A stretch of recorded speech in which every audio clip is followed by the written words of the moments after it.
the importance of accountability and how to use it when going paleo.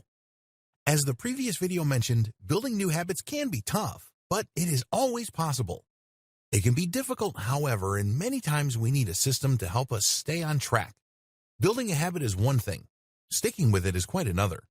To make sure you don't fall off the wagon when it comes to developing your paleo lifestyle, you're going to want to take tremendous care to get back on the horse on those days where you might slip up and say, "What will one time hurt? I've been doing so well." Sure, a one-time slip-up can be a nice indulgence, and in moderation, any unhealthy lifestyle choices you make may be less damaging than if you were making those poor choices all the time. But you do not want to get in the habit of excusing yourself for doing things that you know in your heart of hearts is going against a very specific goal or lifestyle that you have in mind for yourself.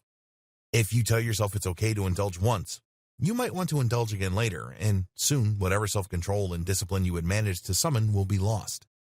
It's a slippery slope when it comes to staying true to a new lifestyle, and if you aren't willing to put in the work, you will never get the results you desire. However, if you are willing to hold yourself accountable, whether by journaling about your paleo journey or by making charts detailing your pitfalls and your success stories, you are that much closer to making it something so easy that you do it without even missing the way you once lived. The days of indulging in things that are bad for you will feel almost like a bad dream. It's like someone who has quit smoking and hasn't touched a cigarette in about 10 years will sometimes say it seems like a whole other lifetime ago, and they can't believe they ever did it in the first place. The same is true of going paleo.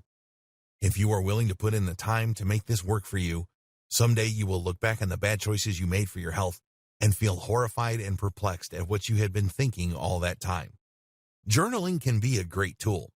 If you are writing down your victories and the things you have had a hard time with, you can make a plan to deal with those difficulties at a later time.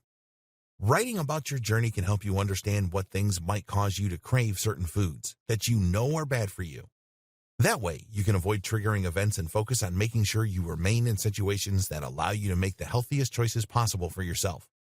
If you are craving something processed, for example, you can try the old bait and switch. Think about the thing you are craving and equate it to a healthier alternative.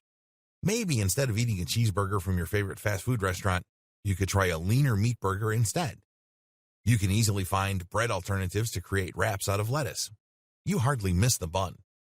Bread alternatives come in all shapes and sizes. Flax seeds can make impressive alternatives to bread. There are also other gluten-free options that might work for you.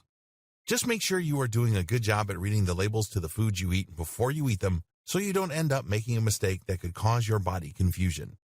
A good alternative to journaling about your diet is talking to friends and family members about it. Coworkers can also be beneficial to keep in the loop. Anyone in your life who might want to invite you out to places you will have a difficult time finding a healthy meal should be informed that your lifestyle has changed. That way, if they see you reaching for something you know you shouldn't have on a paleo diet, they will have the opportunity to ask you if that is something you are supposed to have and what your plans will be concerning your diet in the future. If writing things out and talking to your community to attempt to create a support group isn't enough, there's always the option of making little charts or checklists to keep yourself in line. These can easily be placed on your refrigerator door so you know you are working the best you can every single day towards your goals. For example, you might have a line with a box next to it for a checkmark that says paleo meat, or paleo vegetables, or paleo fruits, maybe with a yes or no box. If you select a checkbox for no, maybe you can have a line following that says why, or another line encouraging you to do better tomorrow. It is important not to punish yourself too severely for slipping up because it can be very easy to discourage yourself from ever picking the diet back up to try again. You don't want to traumatize yourself before you have even had the chance to succeed. A lot of us end up with an unhealthy mindset that tells us we aren't capable of achieving the things we set out to do, and the first time we make a mistake, it seems to confirm this silly suspicion in our minds, and we feel sad and depressed about it, and seem to continue to verify that negative information with more and more slip-ups. But if we forgive ourselves and move on, quickly correcting our paths and going back to where we started so we can keep going in the right direction, then before we know it, we will be living an authentic paleo lifestyle, and there's no reason not to do that. It is within our power, even when our minds are against us and tell us that we have no control. We must prove that is not the case, especially to ourselves. Once we realize just how much power we have, then we will truly see the power of accountability. If we aren't always making excuses for ourselves and instead focus our attention on ways that we can improve and do things in better ways, then we will stop living the powerless type of lifestyle that leads us to ultimately decay and feel miserable all the time and start making the choices that allow us to feel powerful and confident, all the while knowing that we are capable of achieving the goals that we set out to achieve. And there is nothing more rewarding than that.